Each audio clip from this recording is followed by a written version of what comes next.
Hoke. No, ma'am. My husband taught me how to run a car. Yes, ma'am. And I can see the speedometer as well as you can. I see that. So don't you think for even 1 minute that... Wait, you're speeding. I see it. I ain't going at 19 miles an hour. I like to go under the speed limit. Speed limit is 35 here. The slower you go, the more you save on gas. My husband told me that.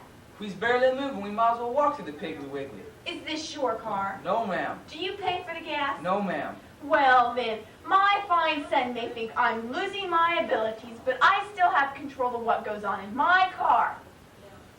Where are you taking me? The grocery store. Then why didn't you turn on Highland Avenue? The Piggly Wiggly ain't on Highland Avenue. It's on Euclid. I know where it is and I want to go the way I always go, on Highland Avenue. But that's 3 blocks out of the way, Miss Daisy. Go back this minute. I'm in the wrong lane. I can't just turn around. Go back or I'm going to get out and walk. We's moving. You can't just open the door. Go back to Highland Avenue. Mm-hmm. I've been going to the Piggly Wiggly since the day they put it up and opened it for business, and this is not right. You have to go on Highland Avenue. Yonder, the Piggly Wiggly. Get ready to turn now. Yes, ma'am.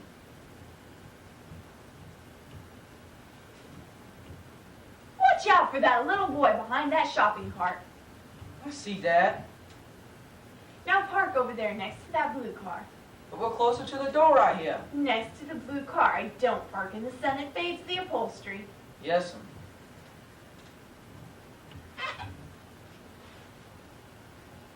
Wait a minute. Give me the keys. Yes, ma'am. Now you stay right here by the car and you don't have to go telling everyone my business. No, ma'am. Don't forget the Dutch cleanser now.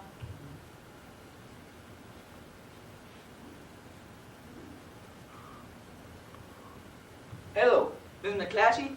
Hulk Colburn here. Can I speak to him? Hello, sir, Mr. Weather. You never guess where I'm calling from. I'm at this here phone booth on Euclid Avenue. How about your mom went to the store today? She flapped around somewhere on the way here. She's all right. She's in the store right now. Uh-oh, Miss Daisy looking out the window and she don't see me. She's liable to throw a fit right there by checkout. Yes, sir. Only took 6 days. Same amount of time it took the Lord to make the world.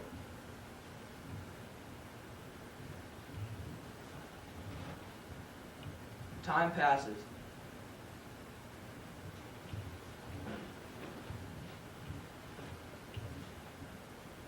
I was just thinking, Miss Daisy.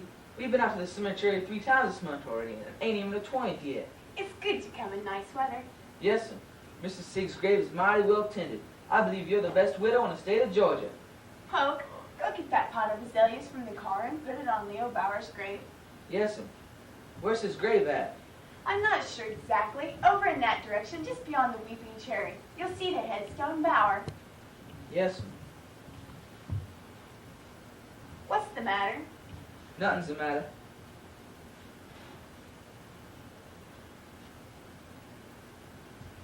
Miss Daisy? I told you it's on the other side of the Weeping Cherry. You'll see the headstone Bauer. How'd that look? What are you talking about? I'm talking about I can't read. What? I can't read. That's ridiculous. Anyone can read. No, ma'am, not me. But I see you looking at the paper all the time. That's it, I'm just looking. I dope out what I can from the pictures. You know your letters, don't you? My ABC's, yes, and pretty good. I just can't read. Stop saying that. It's making me mad. If you know your letters, you can read. You just don't know you can read. I taught some of the stupidest children God ever put on the face of this earth, and every one of them knew enough to read a name on a tombstone. The name is Bauer. Bauer. What's that "b" sound like? Sound like a B. Good. Bauer. What's that sound like? And R. Good. So the first letter is a B. and the last letter is an R. B-R. Burr. It even sounds like Bauer, doesn't it? It sure do, Miss Daisy. That's it. Now go on and find a tombstone with a B at the beginning and an R at the end, and that will be Bauer. We ain't gonna worry about what comes in the middle, are we? Not right now. Now go on like I told you. Miss Daisy, What? I sure appreciate this, Miss Daisy. Don't be ridiculous. I didn't do anything. Now go on. I'm burning up out here. Time passes.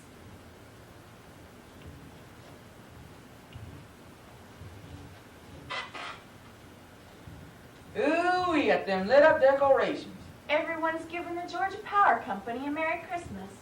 You done say a mouthful there, Miss Daisy. Well, looky there. Miss Florine done put a Rudolph reindeer in a dogwood tree. Oh, my Lord. If her grandfather, old man Freetag, saw that, how do you say he'd jump up out of his grave and snatch her bald-headed?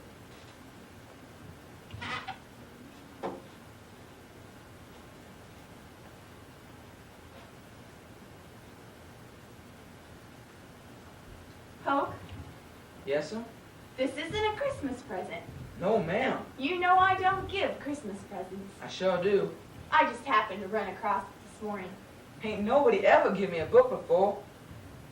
Handwriting, copied book, grade 5. I always taught out of these. I saved a few. Yes, sir. It's faded, but it'll work. If you practice, you'll learn to write nicely. Yes, sir. But you have to practice. I will. I taught Mayor Hartsfield out of this same book. Thank you, Miss Daisy. It's not a Christmas present. No, ma'am. You know Jewish ladies don't have any business giving Christmas presents, and you don't have to go yapping about this. It's strictly between you and me. Poke, Yes, sir? you're my best friend. Now, Miss Daisy, you're just saying that. No, you are. You are. Yes, sir. Okay. What a pretty color. Mama, this color's all wrong. It looks like a stuffed pig that'll over my hands. Well, I'm sure I have something that'll do. Do you have pink? Well, of course I have pink. It has to be delicate. Shelby, if I don't have something, we'll send one of your brothers to get you some delicate pink nail polish. Oh, great idea, Mama. I'd like to see what Tommy'd pick out. Oh, I do hope the rain holds off. I'm sorry it's not a pretty day. This is perfect weather for me. I love cloudy days. On cloudy days, I feel like God's not trying very hard, so I don't have to either. So, did you and Jackson do anything especially romantic after rehearsal supper last night? Oh, we drove down to Frenchman's Point and went parking. Oh, Shelby, really? And we went skinny dipping into things that frighten the fish. Shelby, Actually, we fought most of the time. you fought. Because I told Jackson I couldn't marry him. What? I've been so upset lately since my last appointment with Dr. Michelle. He told me children were impossible. Jackson and I have been going round and round. I feel like Jackson about to throw away his chance to have children. But he just said, shut up, Shelby, don't be stupid. We'll adopt him. We'll buy him if we have to. What Jackson said about children, about adoption, was wonderful. Well, not being able to have children is no disgrace. Shelby, did you hear what I said? Mama, I know all about adoption, and I know the limitations of this body of mine. I never do anything stupid.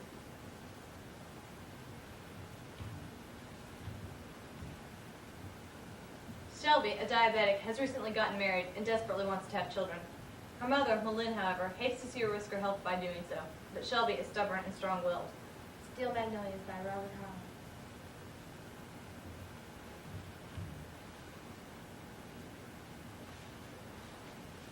Mama! Mama, where is everybody? Shelby, I thought you weren't coming into town till after lunch. We got an early start on the count of traffic. We wanted to drop in on Jackson's fair. How are you, honey? Mama, I'm so good. I'm just great. Where's Jackson? Jackson and I have something we want to tell you. We wanted to tell you when you and Daddy were together, but you're never together. So it's every man for himself. I'm pregnant. Shelby, I'm gonna have a baby. I realize that. Well, is that all you're gonna say? What do you want me to say? Something along the lines of congratulations. Congratulations. It'd be too much to ask for a little excitement, not too much. I don't want you to break a sweat or anything. Shelby, I'm in a state of shock. Oh, Mama and June, you have to help me plan. Jackson and I are going house hunting. Jackson loves not for anything. What does Jackson have to say about all this? Mama, he's so excited. He says he doesn't care whether it's a boy or a girl. But I know he wants a son so bad he can taste it. It's all he can talk about. Jackson Latry Jr. But does he ever listen? How many when doctors and specialists give you advice? I know you never listen, but does he? I guess since he doesn't have to carry the baby, this doesn't really concern him. Mama, don't be mad. It's Christmas. I couldn't bear it if you were. I'm not mad, Shelby. It's just hard. Mama, I want a child. What about the adoption proceedings? You filled out all the applications. It didn't take us long to see the writing on the wall. No judge is going to give a baby to someone with my medical record. Jackson even put out some feelers about buying one. People do it all the time. Mama, listen to me. I want a child of my own. I think it would help things a lot. I see. Mama, I know. Don't think I haven't thought this through. But you can't live a life if all you do is worry, and you worry too much. Sometimes it's a comfort to me. I never worry because I know you're worrying enough for the both of us. Jackson and I have given this a lot of thought. Has he really?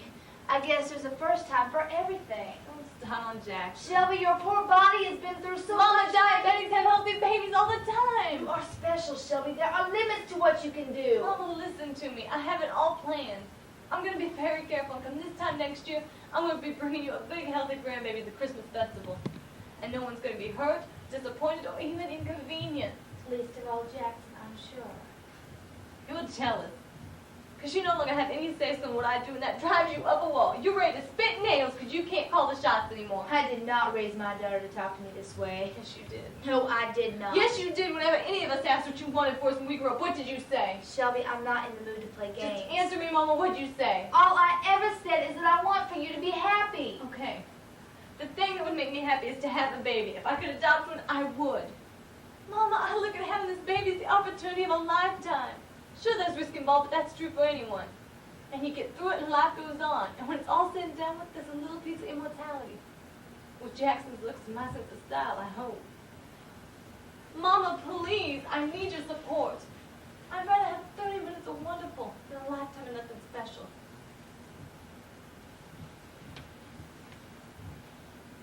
"18 months later, we find Shelby at a beauty shop with her beautician, Truby.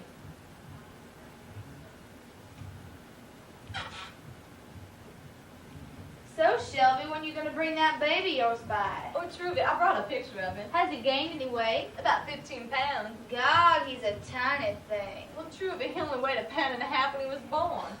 I tell you, girl, those sure were some anxious hours.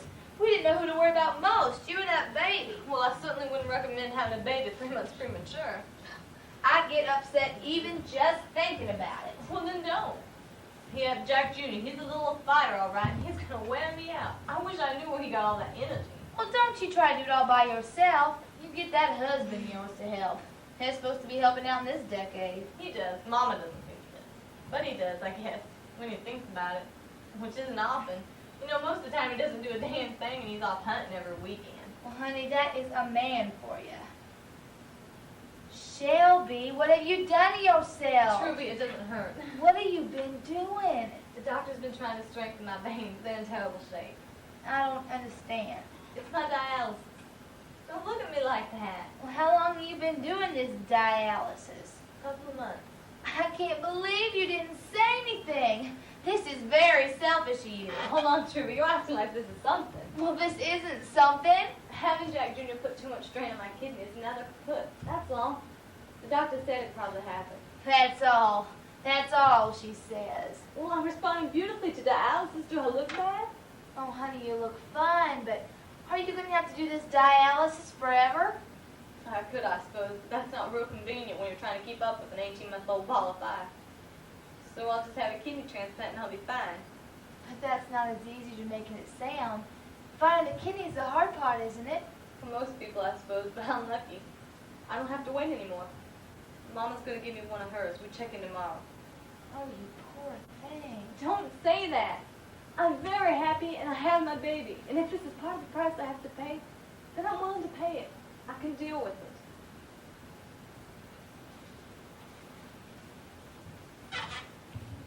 A few months later, the mother is contemplating her daughter's death. After the transplant failed, Shelby went back on dialysis.